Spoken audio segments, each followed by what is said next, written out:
All right, so once all of your parts have been measured and cut, you want to kind of pre-assemble them or stage them how you want to arrange them and fabricate them. Make sure that your raker has a 45-degree opposing raker cuts with 1.5-inch return cuts. We want to start with our wall plate. We added 2 feet to the length of our wall plate to accommodate a 2-foot cleat that goes at the top of that wall plate. This cleat functions as a keeper for this raker. 2-foot cleats receive 17 16D nails. So what you want to do is measure up from the base of the wall plate to your 8-foot mark. Go ahead and mark it, put your cleat on, and pre-assemble it with 17 nails. So we're going to measure from the end of the sole plate in to our 8-foot mark, and we're going to pre-nail this cleat with 17 nails. But there's a little variation on this. We want to allow for some deflection in the wall plate to accommodate the slope or the rack of the wall system. So instead of driving all these nails home, we're going to pre-nail them, and we're just going to set one nail or toenail into the sole plate so it'll be easily adjustable if we have to accommodate that. So 10-foot wall plate, we're going to come 8 foot here on our sole plate and add 2 feet for our 2-foot cleat down here. And then we're going to give ourselves a little bit of margin because of the potential deflection of the wall, right? It also has to accommodate a wedge pack in here. So we're going to go with a 12-foot sole plate. We can't grow wood, so we can always trim that if we need to, right?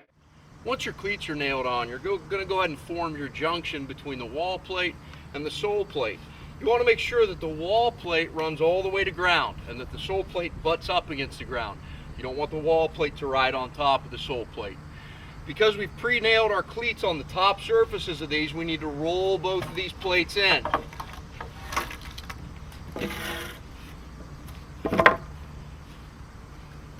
Then we're going to square up this joint. Go ahead and walk that top side out just a little bit. Keep going, keep going. Good. Once you're in the ballpark, you're going to use a Pythagorean theorem or a 3, 4, 5 to make sure that this is square. Make sure that when you pull these that you work off of the same edge, either outside or inside. Go ahead and pull a 3.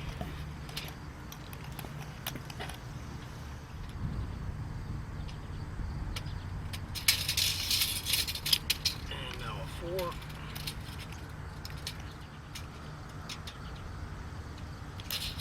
And then you come across those 2 marks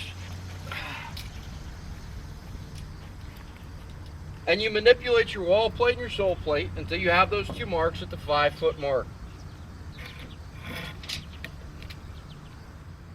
Right about there. Once you've got that in, you're going to take your gusset plate, 12 by 12. You're going to make sure that you have good marriage and contact at this joint. You're going to set your gusset in so that you have slight gaps inset on the sole plate and the wall plate, and then you're going to nail it. 8 nails in the wall plate, 5 nails in the sole plate. Once you have this joint gusseted, you're going to work on the joint where your raker connects your sole and where your raker connects your wall plate.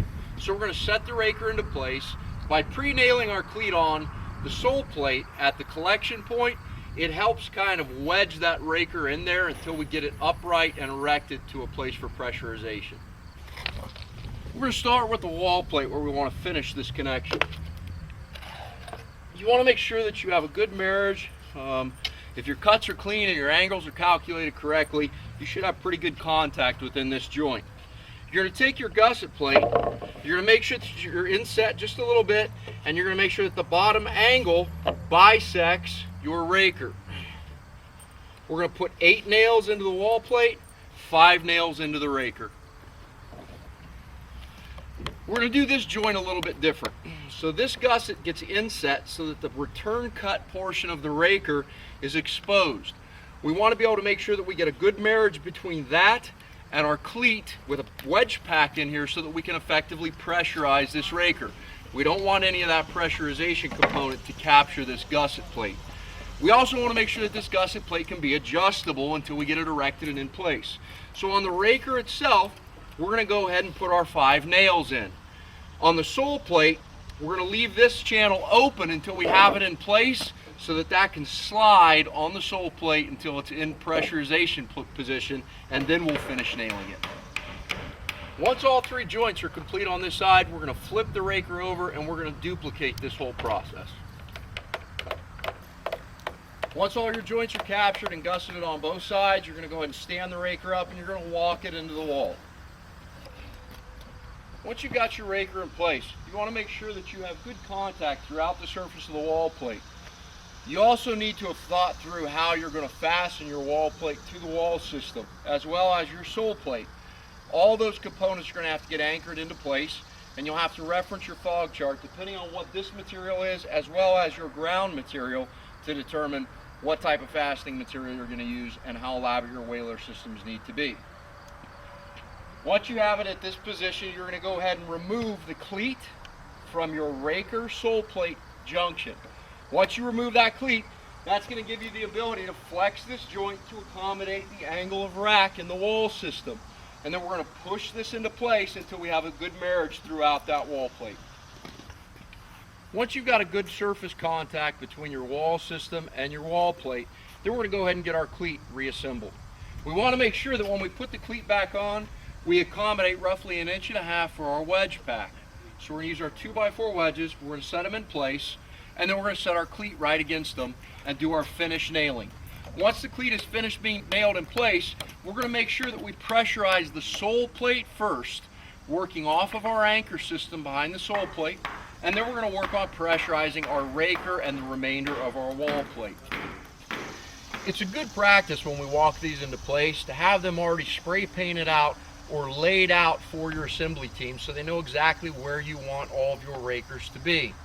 We're going to focus on that ground line and that contact point at the sole plate initially. Once that sole plate is pressurized, we're going to make sure that we use torpedo levels or some type of level on the wall plate to ensure that we're level and plumb before we pressurize the wall plate into the wall system. Once you have the entire raker pressurized and into place, working off of the sole plate first and then pressurizing at the raker itself, remember that you need to build these in pairs. Your maximum spacing from raker to raker is 8 feet, and then you need to use an appropriate package of bracing, whether it's V bracing or X bracing, depending on what you're trying to accomplish.